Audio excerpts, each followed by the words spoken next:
மக்களே 189வது எபிசோட்ல பேரலாம். எபிசோட்ல யாரை கட்டுறாங்கன்னா எல்லா பைரட்ஸையும் தான் கட்டுறாங்க. ஒன்னா உட்காந்துருக்கானுங்க. என்னதான்டா ஆச்சு இந்த ஊர் மக்களுக்கு? நம்ம நல்லா தான் இருந்தோம், ரொம்ப நாளா அந்த மணி அடிக்கல, ஒண்ணுமே புரியலையே, எதுக்கு இப்ப இவங்க இப்படிலாம் பண்றாங்கன்னு சொல்லிட்டு அந்த பைரட்ஸ்குள்ளே பேசிக்கிட்டு இருக்கானுங்க. அதுக்கப்புறம் யாரை கட்டுறாங்கன்னா மோட் பிளாங்க தான் கட்டுறாங்க. தனியா உட்காந்து யோசிச்சுக்கிட்டு இருக்கான். டே நீ உன் ஒய்ஃப் முன்னாடி நீ நிக்க போறியா இல்ல இங்க இருந்து சாக போறியான்னு சொல்லிட்டு கால்கரா கேட்டதெல்லாம் யோசிச்சு பாத்துக்கிட்டு இருக்கான். அப்படியே தனியா உட்காந்து சிந்திச்சுக்கிட்டே இருக்கான். இதுல ஒரு பக்கம் கால்கரா பொண்ணு வர யோசிச்சுக்கிட்டு இருக்கா, எதுக்குடா இப்பெல்லாம் நடந்துச்சுன்னு சொல்லிட்டு ஒரு பக்கம். அதுக்கப்புறம் பார்த்தா எல்லாருமே ட்ரிங்க்ஸ் அடிச்சு படுத்து சாஞ்சிரவே செஞ்சுட்டாங்க. மனசு வேற ஒரு மாதிரி இருக்கு, இந்த இடத்த விட்டு போக போறோமேன்னு சொல்லிட்டு. டாக்டர் ஒரு மாதிரி தயங்கி நின்று ட்ரிங்க்ஸ் அடிச்சுக்கிட்டு இருக்காரு. என்னன்னு பார்த்தா மூஸ்ங்கிற பொண்ணு பின்னாடி வந்து நின்னுக்கிட்டு இருக்கா. உங்கள்ட்ட வந்து நான் பேசலாமான்னு சொல்லிட்டு அவ கேக்குறா. ஒரு பக்கம் பார்த்தா கால்கரா தான் காட்டுறாங்க. இவன் என்னடா பாட்டனிஸ்ட் இருக்கான் அப்படின்னு சொல்லிட்டு ஸ்ட்ரெயிட்டா பாக்குறான். என்னன்னு பார்த்தா அங்க எந்த மரமே இல்ல, மரத்தை மட்டும் வெட்டி எரிஞ்சிருக்கானுங்க. நீ என்னெல்லாம் பண்ண எல்லாத்தையும் நம்பணுமாடா, ஆனா இனிமேல் உன்னை எதுவுமே நம்ப போறதில்லடா அப்படின்னு சொல்லிட்டு கால்கரா அங்க மரத்தை மட்டும் பாத்துக்கிட்டு இருக்கான். என்னன்னு பார்த்தா அங்க இருக்க மரம் எல்லாமே அவங்க வந்து பெரிய இதா வந்து கும்பிடுதாங்க. அவங்க பார்த்தா அந்த மரத்தை மட்டும் வெட்டி எரிஞ்சிருக்கானுங்க. அதை பார்த்துட்டு அப்படியே கோவப்பட்டு கால்கரா அங்க இருந்து எஞ்சி போறான். அப்படியே கட் பண்ணி மூஸை தான் கட்டுறாங்க. மூஸ் ஸ்ட்ரெயிட்டா வந்து டாக்டர் தான் பேசிக்கிட்டு இருக்கா. இங்க வந்து வெட்டினீங்கல்ல மரம், அந்த மரம் வந்து எங்க முன்னோர்கள் வந்து நட்டு வச்சது. அந்த ஒயிட் மரத்தை சுத்தி தான் எங்களோட முன்னோர்கள் ஆத்மா வந்து சுத்தி சுத்தி வருதுன்னு சொல்றாங்க. நம்பிக்கிட்டு இருந்தோம், நாங்க பெல் அடிக்கலாம், அங்க இருந்தா சத்தம் வருதுன்னு சொல்லிட்டு நாங்க எதிர்பார்த்தோம்னு சொல்லிக்கிட்டு இருக்காவா. அந்த மரம் இந்த சாண்டியன்ஸுக்கு வந்து ரொம்ப முக்கியமானது, அதைத்தான் நீங்க ரொம்ப வெட்டி எடுத்துட்டீங்கன்னு சொல்லிக்கிட்டு இருக்கான். அவன் மரத்தை நாங்க உயிரை கொடுத்து வந்து நாங்க ப்ரொடெக்ட் பண்ணிக்கிட்டு இருந்தோம் சொல்லிக்கிட்டு இருக்கா மூஸ். அந்த மரத்தை தான் நாங்க வெட்டி எரிஞ்சிட்டோம்னு சொல்லிட்டு டாக்டர் அப்படி சோகமா உட்கார்ந்தாரு. இதுக்காண்டிதான் வாரியர் எல்லாருமே கோவப்பட்டாங்க, அவங்க வெப்பநலத்தை எடுத்தாங்கன்னு சொல்லிக்கிட்டு இருக்கா ஒரு பக்கம் மூஸ். நீங்க ஏகப்பட்ட உயிரை காப்பாத்தினால இந்நேரத்துக்கு உங்களை எதுவுமே பண்ணாம இருக்காங்க. அது ஒரு விஷயத்துக்காண்டி தான் நாங்க வந்து கோபமாவும் இருக்கும் அமைதியாவும் இருக்கும்னு சொல்லிட்டு இருக்கா மூஸ். டாக்டர் உங்க மேலேயும் தப்பு எதுவும் கிடையாது, ஏன்னா உங்களுக்கு இது வந்து எங்களுக்கு புனிதமான மரம்னு சொல்லிட்டு உங்களுக்கும் தெரியாது, உங்க மேலேயும் கோவப்படுறதுக்கு ஒன்னும் கிடையாதுன்னு சொல்லிக்கிட்டு இருக்காவா. வில்லேஜில் உள்ள மக்களோட கோவம் எதுவுமே போக போறது இல்ல, ஆனா என் மனசார உங்கள்ட்ட ஒண்ணு கேட்க போறேன், கேட்கலாமான்னு சொல்லிட்டு கேட்க ஆரம்பிக்கா. அதுக்கப்புறம் அப்படியே கட் பண்ணி அடுத்த நாளதான் காட்டுறாங்க. அவ என்ன கேட்டானே இன்ன வரைக்கும் புரியல. என்னன்னு பார்த்தா டாக்டர் ஸ்ட்ரெயிட்டா வந்து இதை வந்து மோட் பிளாங்க் சொல்றான். அட இவங்க முன்னோர்களுக்குள்ள இதுவாடா, அதனாலதான் இவங்க இப்படிலாம் பண்ணாங்களான்னு சொல்லிட்டு மோட் பிளாங்கே யோசிக்கிறான். கோவப்படுறதுக்கு கரெக்டான விஷயம் தான் இருக்குன்னு சொல்லிக்கிட்டு இருக்கான் ஒரு பக்கம். மக்கள் கோவப்பட்டதுதான் கரெக்ட் தான் சொல்லிக்கிட்டு இருக்கான் ஒரு பக்கம் மோட் பிளாங்க். உடனே டாக்டர் சொல்றான் நம்மளுக்கு வர சாய்ஸே கிடையாதுன்னு சொல்றான்.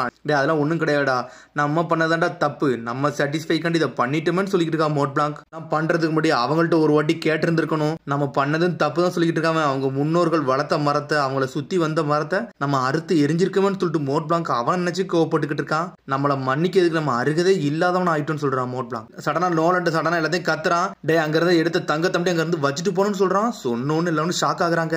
என்னன்னு பார்த்தா இதான் ஒரு பரிகாரம் நினைச்சிருக்காங்க. ஊர் மக்கள்கிட்ட எல்லா விஷயத்துக்கும் தெரிய வருது, நோலண்ட் அவங்க மக்கள் இந்த இடத்த விட்டு போறாங்கன்னு சொல்லிட்டு எல்லாத்துக்குமே தகவல் வந்துகிட்டு இருக்கு. இதுல ஒரு பக்கம் மூஸ் வர அனல் வேகத்துல ஓடி வந்துகிட்டு இருக்கா வில்லேஜ் நோக்கி. கால்கரா வரான். மூஸ் இவ்வளவு நேரம் நீ எங்க இருந்தன்னு சொல்லிட்டு ஒரு பக்கம் கேட்டுக்கிட்டு இருக்கான். சடனா பார்த்தா அவ அழுதுகிட்டு இருக்கா. ஆனா மூஸ் வந்து பேச ஆரம்பிச்சிட்டா.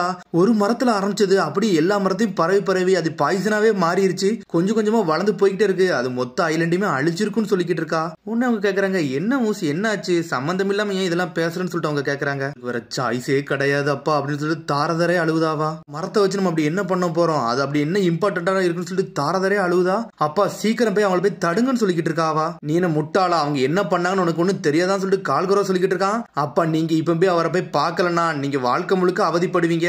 உங்களோட டியரஸ்ட் ஃப்ரெண்டு போறாரு, அவர் சாண்டியன்ஸ் கண்டி தான் எல்லாமே பண்ணிருக்காரப்பா, நம்ம உயிரை காப்பாத்துறதுக்காண்டி தான் இப்படிலாம் பண்ணாருன்னு சொல்லிக்கிட்டு இருக்காவா. என்ன நீ பேசுறேன்னு சொல்லிட்டு கால்கரா கட்டுக்கிட்டு இருக்கான். என்னன்னு பார்த்தா நைட் அவ என்ன கேட்டிருக்கானா இதை பத்தி தான் கேட்க வந்திருக்கா. உன்னை டாக்டர் அதை பத்தி எக்ஸ்பிளைன் பண்றாரு. அந்த மரம்லாம் ஆல்ரெடி செத்து போயிருச்சு, அதுல இருந்தா உங்களுக்கு பாய்சனே வந்துச்சு, அது இன்னும் இருந்துகிட்டே இருந்துச்சுன்னா உங்க ஊர்ல இருக்க மக்கள் எல்லாருமே இறந்துருவாங்க, அந்த மரத்தினாலதான் இந்த நோயே வந்துச்சுன்னு சொல்றாரு அவரு. அந்த இறந்த மரத்தை இங்க வைக்க கூடாதுன்னு சொல்லிட்டு எங்க தலைவர் சொன்னாரு, அதனால தான் நாங்க எல்லாத்தையும் பண்ணோம்னு சொல்லிக்கிட்டு இருக்காரு அவரு. காடு தான் அந்த மக்கள், இந்த மக்கள் தான் அந்த காடுன்னு சொல்லிக்கிட்டு இருக்கான். இந்த காட்டுல ஏதாச்சும் நோய் வந்துச்சுன்னா அப்படி இந்த மக்களுக்கு வரும், எல்லாரும் அழிஞ்சிருவாங்க, அதனாலதான் இதை பண்ணோம்னு சொல்லிக்கிட்டு இருக்காரு டாக்டர். இதை பத்தி நாங்க எதுவுமே தெரியாம வெட்டிட்டோமே, எங்களை மன்னிச்சிருங்க அப்படின்னு சொல்லிட்டு டாக்டர் அப்படி கெஞ்சி கேட்டுக்கிட்டு இருக்காரு. இதை நாங்க என்ன எக்ஸ்பிளைன் பண்ணாலும் உங்களுக்கு எந்த அளவுக்கு அவசியப்பட்டிருப்பீங்கன்னு எனக்கு புரிய வரும்னு சொல்லிக்கிட்டு இருக்காரு அவரு. காமோடர் என்னைக்கும் வந்து தப்பா பண்ண நினைக்கவே இல்லை, அவர் இப்படி நினைக்கலன்னு சொல்லிக்கிட்டு இருக்கா அவரு. சொன்ன உடனே இது எல்லாத்தையும் ஊர் மக்கள்கிட்ட சொல்றா. ஊர் மக்களே மிரண்டுட்டாங்க. அப்பனா நம்மளுக்கு ஹெல்ப் பண்றதுக்காண்டி தான் இதெல்லாம் பண்ணாங்களான்னு சொல்லிட்டு சீட்டை கட்டிக்கிட்டு இருக்கான். அதனாலதான் அவனுக்கு வெட்டி இறஞ்சிருக்கானுங்க.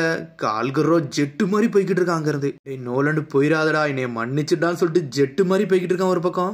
என்னன்னு பார்த்தா எல்லா தங்கத்தையும் அங்க வச்சுட்டு போய்கிட்டே இருக்கானுங்க. டேய் இனிமேல் அந்த வில்லேஜ்ல நம்ம இருக்க கூடாடா, வாங்கடா கிளம்போன்னு சொல்லிட்டு இருக்காங்க. ஒரு பக்கம் காமடோர் வண்டி எடுத்துட்டு போய்கிட்டே இருக்கானுங்க. ஒரு பக்கம் கால்கரா கத்திட்டு வரான், நான் எவ்வளவு பெரிய தப்பு பண்றேன் எவ்வளவு பெரிய தப்பு பண்றேன்னு சொல்லிட்டு ஜெட்டு மாதிரி வந்துகிட்டு இருக்கான். நான் பண்ணது தப்பு தப்புன்னு சொல்லிட்டு ஓடிக்கிட்டே வரான். ஆனா பார்த்தா பெல் அடிக்கிறாங்க.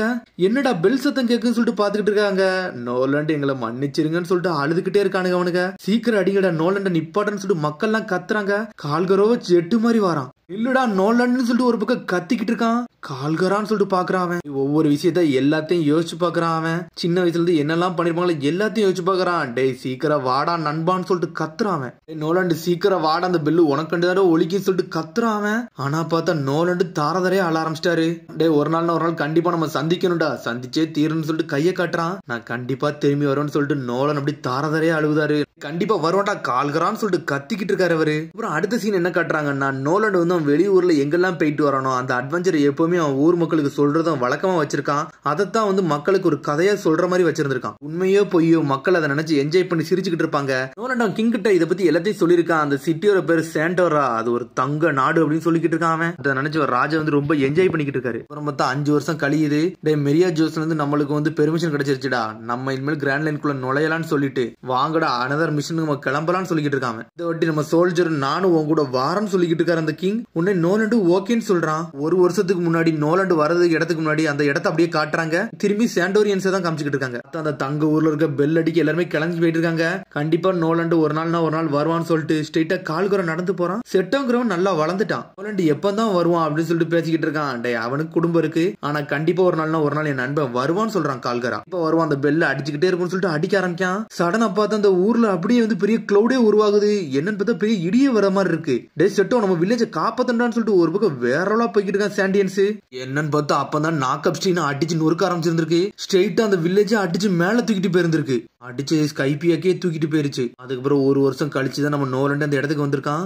என்னன்னு பார்த்தா அந்த ஐலண்டையே காணோம். என்னடா அந்த ஐலண்ட் இங்கேயே முடிஞ்சிருச்சுன்னு சொல்லிட்டு முடிச்சுக்கிட்டு இருக்கானுங்க. அந்த கிங் மீச்சு தள்ளுறான். டே இந்த ஊருக்குள்ள ஏதோ தங்கம் இருக்குன்னு சொல்லிவிட, அந்த தங்கத்தை எங்கடான்னு சொல்லிட்டு கட்டிக்கிட்டு இருக்காம இந்த வில்லேஜ் எங்கடா போச்சுன்னு சொல்லிட்டு நோலண்டே முழிக்கான். அப்பதான் பொய் சொல்றான்னு சொல்லிட்டு நினைச்சிருந்திருக்காங்க அவனை. என்னன்னு பார்த்தா அந்த வில்லேஜோட பாதி இடமே அழிஞ்சு போயிருந்திருக்கு. பார்த்தா இவன் சொன்ன பொய்க்காண்டி மெரியா ஜூஸ்ல எல்லா பெர்மிஷன் வாங்கியிருக்காங்க.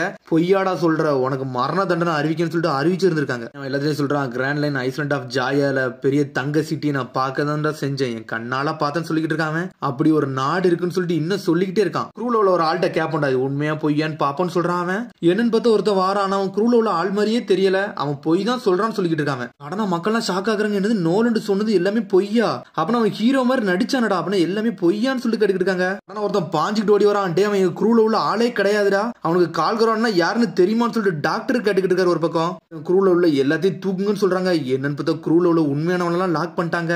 மோட் பிளாக் நோலண்ட் வந்து பொய் சொன்னதுக்காண்டி அவனோட தலை எடுக்க போறேன்னு சொல்றானுங்க. பார்த்தா பொய் சொல்றோம்னு சொல்லிட்டு மக்கள் எல்லாம் கத்துறாங்க. டே எங்க கமாண்டர் ஒண்ணு பொய் சொல்றவரெல்லாம் கிடையாடா சொல்லிட்டு க்ரூ மக்கள் எல்லாம் அழுகுறாங்க. நோலண்ட் அப்படி நின்னுக்கிட்டு இருக்காரு. கோல்டு டி ரோஜருக்கு என்ன நடந்துச்சோ அதே மாதிரிதான் இங்கேயும் நடக்க போகுது. என்னன்னு பார்த்தா அங்க நாக்கப் ஸ்டீன் அடிச்சு அடுத்த செகண்ட்ல அந்த ஊர் அப்படியே வானத்துல பறந்து போயிருக்கு. ஸ்ட்ரெயிட்டா ஒரு வேர்ல போய் உட்கார்ந்து இருக்காது. இந்த பெல்லும் அப்படி சுத்திக்கிட்டு போயிருந்திருக்கு. அப்பதான் ஸ்கைபியா மக்களுக்கு இந்த பெல் சத்தத்தை கேட்டு எல்லாருமே என்ஜாய் பண்ணி இருந்திருக்காங்க. ஒரு சமயத்துல அப்பதான் வெறுத்து இந்த ஐலண்டுன்னு சொல்லிட்டு முடிவு எடுத்திருக்காங்க. டே பியூட்டிஃபுல் வெறுத்த பாருங்கடான்னு சொல்லிட்டு என்ஜாய் பண்ணி இருந்திருக்கானுங்க அவனுங்க. இது ஒரு ஹோலி லேண்டா, இங்க தாண்டா நான் வாழ போறேன்னு சொல்லிட்டு ஸ்கைபியா மக்கள் அப்பதான் உள்ள இறங்கி இருக்கானுங்க. அங்க இருந்து எல்லாத்தையும் அடிச்சு நொறுக்கி இருந்திருக்கானுங்க. வானத்துக்கு வந்துட்டு அவங்களால பிரீத் பண்ணவே முடியல.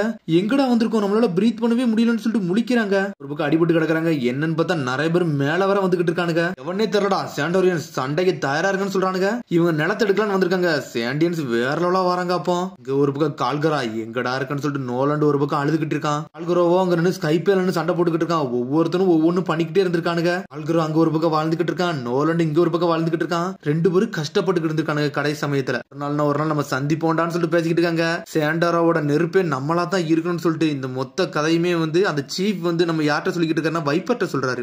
ஒருத்தர் நம்ம வில்லேஜ் வந்து காப்பாத்தனா அவனை பத்தி நம்ம சொல்றதுக்கு வார்த்தையே கிடையாது சொல்லிக்கிட்டு இருக்காரு அவரு. இந்த கதை ஒண்ணு கட்டு கதை கிடையாதுன்னு சொல்லிட்டு வைப்பர்ட்ட எல்லாத்தையும் சொன்னு வைப்பர் மிரண்டு பாத்துக்கிட்டு இருக்கான். மக்கள் வந்து நிறைய பேருக்கு பொய் சொல்றோம்னு நினைச்சாங்க.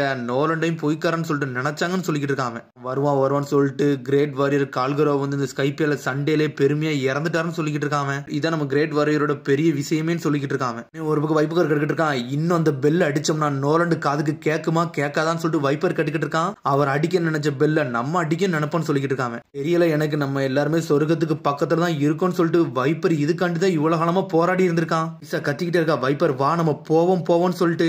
எங்கள்கிட்ட இருந்து நீ எல்லாத்தையும் எடுத்துட்டடா அப்படின்னு சொல்லிட்டு வைப்பர் மிரண்டு நின்னுக்கிட்டு இருக்கான். நான் ஒரு கடவுள்டா, நான் எல்லாத்தையும் அழிப்பேன், இந்த இடம் அந்த நாடு எல்லாமே எனக்கு சொந்தம்னு சொல்லிட்டு கத்திக்கிட்டு வானத்துல இருந்து கத்திக்கிட்டு இருக்கான். வைப்பர் தான் எல்லா கதையுமே தெரிஞ்சவனா இருக்கான். ஒரு பக்கம் தண்டரை போட்டு எல்லா மக்களையும் அழிச்சுக்கிட்டு இருக்கான். மக்கள் எல்லாம் பயந்து பயந்து ஓடுறாங்க. என்ன செய்யணுமே யாருக்குமே ஒண்ணுமே புரியல. தண்டர் வந்து ஸ்கைப்பேல அடிச்சு நொறுக்குது. கோனிசம் மிரண்டு போய் நின்னுக்கிட்டு இருக்கா. மேல போய்கிட்டு இருக்கு. இன்னும் கொஞ்சம் விட்டா ஒரேடியா போயிருவான்னு சொல்லிட்டு இருக்கா ரோபின். உடனே ஓல்ட்மேன் கேக்குறாரு, இந்த என்னருக்கு அப்படி என்னதான் வேணும்னு சொல்லி கேட்டுக்கிட்டு இருக்கான். அவன் அந்த டாப்ல தான் கோல்டன் பெல் இருக்குன்னு சொல்லிட்டு இருக்கா ரோபின். என்னன்னு பார்த்தா அந்த கோல்டன் பெல்ல எடுக்கிறதுக்காண்டி தான் பறந்தே போய்கிட்டு இருக்கான். டேய் ஸ்கைப்பியா மக்களை, எங்க இருந்து வந்தீங்களா அங்கே போங்கடான்னு சொல்லிட்டு அடிச்சு நொறுக்கிட்டு இருக்கான். கப்பல்ல இருக்க எல்லாத்தையும் சாகடிச்சுக்கிட்டு இருக்கான். வந்து போய்கிட்டே இருக்கான். இந்த காட் சைன்ல எனக்கு ஒண்ணு வேண்டாம்னு சொல்லிட்டு அதையும் அடிச்சு நொறுக்குதான். சிட்டி ஆஃப் சாண்டரையும் உடச்சு அள்ளிக்கிட்டு இருக்கான். அந்த பாம்பெல்லாம் எரிஞ்சு போய் கிடக்கு ஒரு பக்கம். இந்த லேண்ட்ல எனக்கு ஒன்னே ஒண்ணுதான்டா தேவை, அந்த கோல்டன் பெல்லுன்னு சொல்லிட்டு பறந்து போய்கிட்டு இருக்கான். ஃபைனல் ஸ்டேஜ்லயும் ஒரு சத்தம் தான் கேட்குன்னு சொல்லிட்டு பாக்குறான். இருடா என்னொரு ஒன்னை தேடி நான் வரேன்னு சொல்லிட்டு நம்ம லூஃபி ஜெட்டு மாதிரி ஒரு பக்கம் வந்துகிட்டு இருக்கான். அதோட எபிசோட் முடியுது. அதுக்கு அடுத்த எபிசோட சந்திப்போம். மறந்து சப்ஸ்கிரைப் பண்ணி ஷேர் பண்ணி கமெண்ட் பண்ணுங்க. பெல் பட்டனை மறந்துங்க. See you, bye.